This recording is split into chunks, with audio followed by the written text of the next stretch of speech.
Hello, this is Zoe Esplenwright, and this is my Enhancement 2.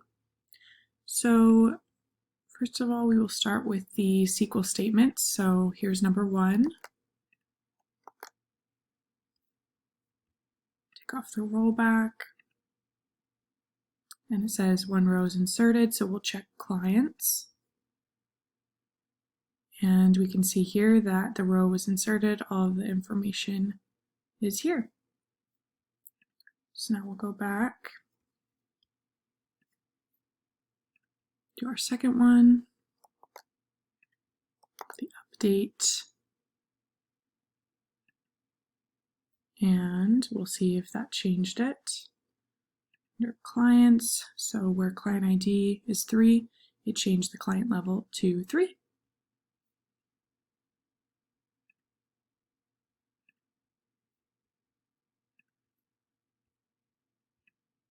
And here's the third statement.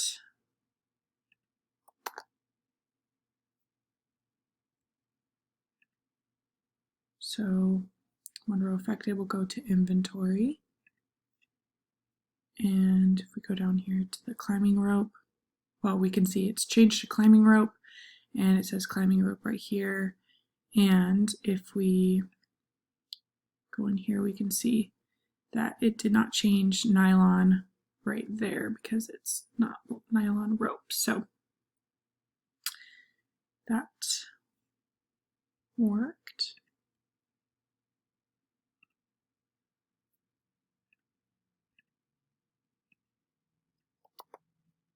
Now we'll do this one, number 4.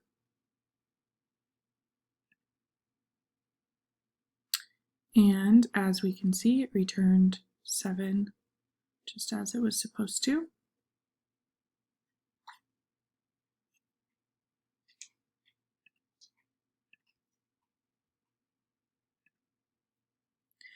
And here's our last one. We'll do number 5, the delete. And we'll say, okay, 1 row affected. So we'll go to inventory and see that it is no longer here.